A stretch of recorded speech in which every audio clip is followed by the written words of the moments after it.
सभी दोस्तों का मेरी तरफ से बहुत बहुत राम राम। दोस्तों सभी जन का होली की बहुत बहुत शुभकामना और आपके परिवारजनन का भी बहुत बहुत शुभकामना। दोस्तों 12 मार्च का हमारी 41 सितंबर पेपर है, तो पेपर होगा दोस्तों।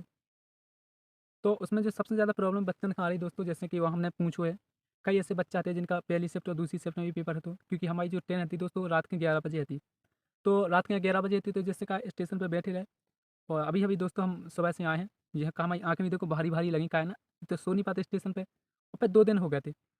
तो कई लड़कियों से हमसे पूछी, तो जो हमने उनसे पूछी कि मतलब पेपर कैसा है, तो पेपर सबने सरल आए, और 12 तारीख को जो पहली शिफ्ट का पेपर वो भी सरल है, तो लेकिन सबसे पहली बात क्या है, देखो टाइम मैनेजमेंट नहीं कर पाया लड़का। तो सबसे बड़ी दिक्कत आई टाइम मैनेजमेंट की। अगर आपके पास देखो क्या है ना, आपके पास जिनको 17 तारीख का और 18 तारीख का पेपर, तो आपका 4 से 5 दिन मिल गए गैप में। तो आप इनमें क्या करें, ज़्यादा से ज़्यादा प्रैक्टिस की कोशिश करें। प्रैक्टिस कर लो तो आपको स्कोर अच्छा बन जाए। और दूसरी बात, अगर हम बात करें जीके की, सबसे पहले देखो जीके का पोर्शन की बात मैं बताऊँ, तो जीके के आरबीआई से दोस्तों हम बात करें 4 क्वेश्चन आए थे। ठीक है, एक तो आ तो कि जो अपनी सीआरआर आई थी, case reverse repo rate, case reverse rate, जी की साइज 3.35 थी। ठीक है, 3.35 थी एक की। और 2 आरआरबी की वह आती है, जो शायद एक जून वह जून से आते हैं, उन्होंने पूछी थी कि जून 2024 में से आ रहा है, तो 2 आए, तो भाई तब भी नहीं बने थे, क्योंकि पता नहीं कहाँ से आए थे। लेकिन आरबीआई के जो करंट के आ रहा है ना, बहुत हार्ड क्वेश्चन आया है। टोटल की मिला के बात करें तो कम से कम 10 से 12 क्वेश्चन जो अपने करंट अफेयर्स के थे।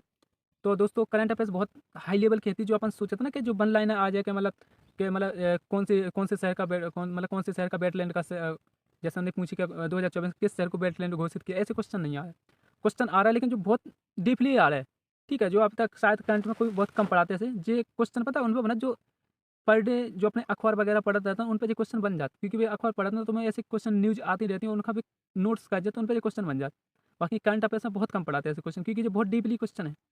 दूसरी बात, अगर हम बात करें स्टैटिक जीके की, तो देखो नृत्य से तो कोई क्वेश्चन नहीं है, तो ना ही नृत्य से है, तो ना ही कोई ऐसे मतलब जो व्यक्ति होता है ना, कि कौन से वाद्य यंत्र से कौन सा व्यक्ति है, तो ऐसा भी नहीं है। तो कोई, हाँ, एक पुस्तक ज़रूर आई थी, और पुस्तक की हम बात करें तो कोई ऐसी अकबर के ज़माने की पुस्तक है थी। ठीक है, तो वो भी समझ में नहीं आई थी, क्योंकि पुरानी पुस्तक है थी।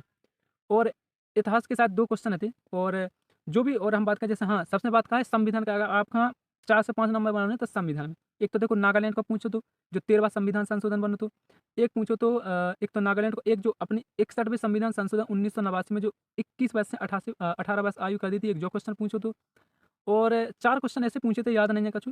ठीक है, तो कॉन्स्टिट्यूशन यानी संविधान से देखो 4 क्वेश्चन थे, आरबीआई से 4 क्वेश्चन थे, जो करंट अफेयर्स के मिला के अगर आरबीआई की बात करें तो 14 से 15 क्वेश्चन थे। करंट अफेयर्स अलग ही थी 10 से 12 नंबर की। उसके बात करें देखो हिस्ट्री से, बता दी कि जो अकबर के ज़माने की थी। और एक पूछो तो कि जो वेदों की ओर जो नारा दिया था दयानंद सरस्वती ने। ठीक है, तो एक वो क्वेश्चन है। तो कुल मिला के अपन जो लड़का जिन्हें अच्छे से पढ़ ली, वो ज़्यादा से ज़्यादा 35-36 तक कर सकता, तो उससे लेवल नहीं कर सकता, तो क्योंकि जो उसमें देखो कब पूछा है ना, कि जो क्वेश्चन पता है थ्योरी वाइज़ पूछा है, कि जिन्हें अच्छी जी के जिसकी थ्योरी वाइज़ है, कि जैसे आपने वन लाइनर नहीं पूछा कि इनकी भारत की राजधानी कौन है, ऐसे नहीं। वो मतलब पूरी बड़े-बड़े क्वेश्चन दे रहा है, यानी कि पूरी थ्योरी आ रही हो, तब वो क्वेश्चन ऐसे आते हैं, कम से कम 10 क्वेश्चन। 10 क्वेश्चन ऐसे थे, अगर तुम्हें थ्योरी याद है ना, पूरी थ्योरी वाइज़, तो वो क्वेश्चन का हल कर पा रहा है, अन्यथा वो क्वेश्चन का तुम हल नहीं कर पाए। ठीक है, उसके बाद देखो रीजनिंग की बात करें, रीजनिंग में अब सबसे ज़्यादा पहले, हाँ, देखो जीके पढ़ के कहा जाए, तो हमें मानना है कि जीके का तुम ना पढ़ो। अगर आपने पढ़ रखी, अगर तुमने पहले से तैयारी कर रहा है और तुमने 1 बार, 2 बार, 3 बार जीके पढ़ ली हुई है, तो फिर जीके का ना पढ़ो। ठीक है, क्योंकि उससे फ़ायदा कुछ नहीं है। हमने बहुत जीके पढ़ ली थी, पूरी रिवाइज़ कर देते, लेकिन तब भी उसका कोई फ़ायदा नहीं हुआ। ठीक है, तो अपन क्या करो, सबसे पहले जो स्कोर मार्किंग जो अपन स्कोर बना सकते हैं ना, वो बना सकते हैं तुम मैथ, रीजनिंग और मैथ में। रीजनिंग में क्या करो तुम, रीजनिंग में सबसे ज़्यादा सिटिंग मैनेजमेंट की मैथ करो, क्योंकि 5 से 6 क्वेश्चन आए थे हमारे में सिटिंग में। और दूसरी बात जो पूछा था ना, कि मतलब एक बिल्डिंग है, बिल्डिंग में मतलब इतनी मंजिलें हैं, कि 1, 2, 3, 4, 5, 6 मंजिलें हैं, और ए, बी, सी, डी, ई, एफ है। ठीक है, तो यानी कि चौथी मंजिल पे ए बैठा है, ऐसे तो ये क्वेश्चन तुम 2 आए थे, 2 या 3 क्वेश्चन आते, इसमें का सबसे ज़्यादा टाइम ले ये क्वेश्चन। और अगर अभी कर पे बैठ जाओ ना, तो दोस्तों पेड़ा जो अपना पेपर है ना, वो सब बेकार हो जाए। इसलिए इनका अगर तुम्हारी प्रैक्टिस अच्छे से है, तो कर लो, अन्यथा उसका छोड़ने में फ़ायदा है, क्योंकि वो क्वेश्चन 3 से 4 मिनट लेट और शायद हो भी नहीं पाता। ठीक है, उन्होंने कह दी कि मतलब एक चौथी बिल्डिंग के नीचे इतने व्यक्ति हैं, और दूसरे व्यक्ति के इतने हैं, तो बहुत दिक्कत, बहुत कन्फ्यूजिंग बात है। और इतना टाइम नहीं है, क्योंकि देखो एक टाइम अगर टाइम चला, दूसरी टाइम अपन कर रहा है ना, तो घबराहट भी हो कि गलत नहीं हो जाए, गलत हो जाए तो 2-3 मिनट चले जाते, और उस चक्कर के जो 2-3 मिनट गए ना, उसके चक्कर में अगले अपने 2-3 क्वेश्चन गलत हो जाते, माइंड काम नहीं कर रहा था। ठीक है ना, तो पहली बात तो जा कि अपन अगर प्रैक्टिस करते तो सिटिंग अरेंजमेंट की सबसे ज़्यादा प्रैक्टिस कर। उसके बाद 2 या 3 सीरीज आई थी, तो वो सरल चीज़ें तो सरल थी, बन गई थी आसानी से।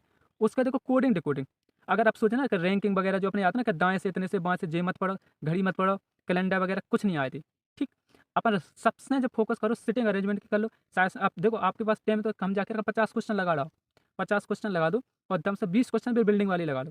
क्या उसका अगर स्पीड तुम्हारी तेज़ हो जाए ना तो फिर क्वेश्चन बन जाएँ। उससे कहा आपने इसको देखो जो अपन देखो हर कोई 30 नंबर तो सब पूरे कर रहा, ठीक है?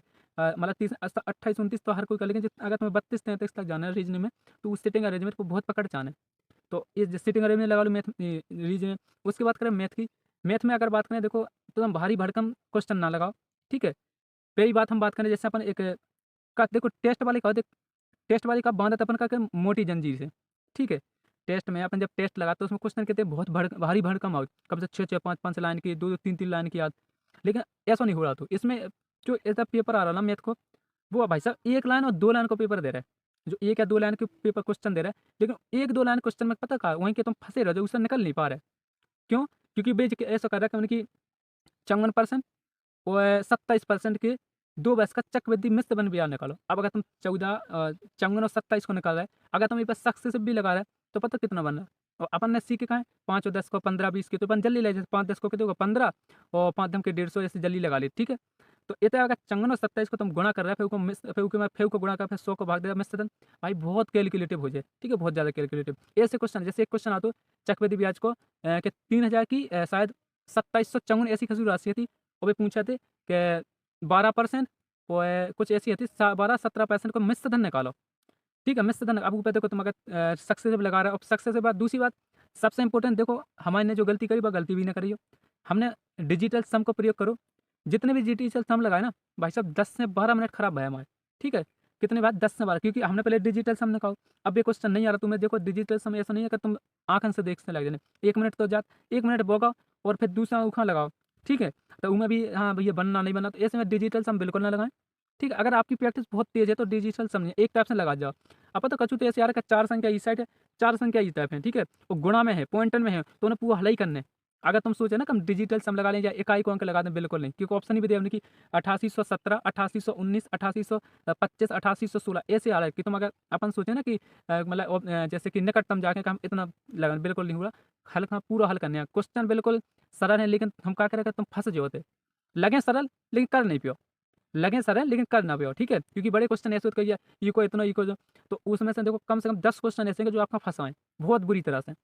ठीक है? और कछु ऐसे क्वेश्चन का जैसे कछु 2-3 तो ऐसे आते हैं इतने की बेची, जैसे मैंने कि 500 की ली है 600 की बेची कितना लाभ हुआ? जैसे 700 की ₹700 किराया मूल्य है ऊपर 8% जैसे ₹700 में खरीदो है और 8% की जैसे छूट दे दो कितना किराया मूल्य है? ऐसे क्वेश्चन आए। लेकिन जो 10 से 12 क्वेश्चन जो हम बता रहे हैं ना फँसाने वाले कि परसेंटेज बिल बहुत कैलकुलेटिव है।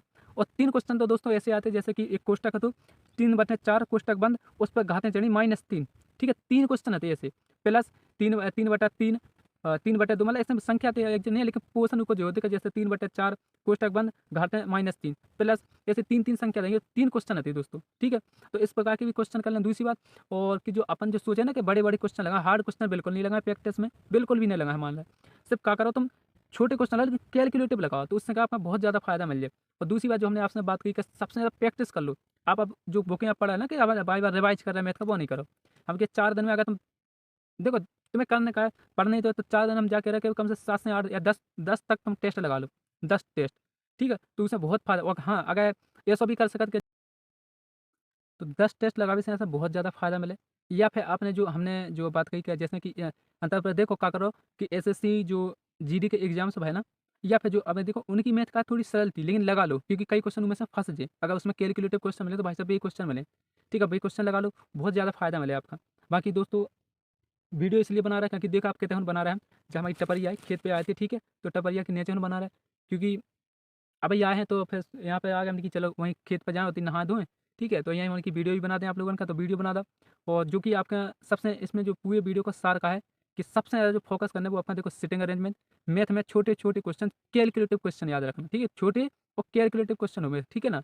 और रीज़निंग के तो बता ही दी कि सबसे ज़्यादा क्या है में सिटिंग अरेंजमेंट में, ठीक है? इन 2 पे फ़ोकस कर लो ना तो बहुत फ़ायदा मिल जाए। जीके का दोस्तों जो पढ़ा है तो पढ़ लो, बाकी जो मैं तो बता रहा कि मत पढ़ो उनका, ज़्यादा मत पढ़ो, ठीक है? पढ़त जाओ लेकिन इम्पोर्टेंट चीज़ देख लो। ऐसा नहीं है कि हमारी शिफ्ट में अगर कोई मतलब वाद्य यंत्र से संबंध नहीं आ तो ऐसा नहीं आ रहा है, जैसे हमारी में नहीं आ तो दूसरी में भी तो दूसरी में आ तो तीसरी में 1 ही 2 क्वेश्चन आए थे, तो उनका पढ़ के जाएँ, स्टैटिक जीके थोड़ी लेकिन ज़्यादा उस पे फोकस ना, ना मैथ अगर रीजनिंग पे तुम देखो ज़्यादा फोकस दो तो तुम्हारा इसको बढ़िया बन जाए और तुम्हें फ़ायदा भी मिल जाए, ठीक है। बाकी दोस्तों, अगर चैनल का आपने सब्सक्राइब नहीं करा तो सब्सक्राइब भी कर लें और बेल आइकन का जरूर दबा दीजिए ताकि आने वाला वीडियो आपका इसी तरह से मिलते रहे, ठीक है। नमस्कार दोस्तों।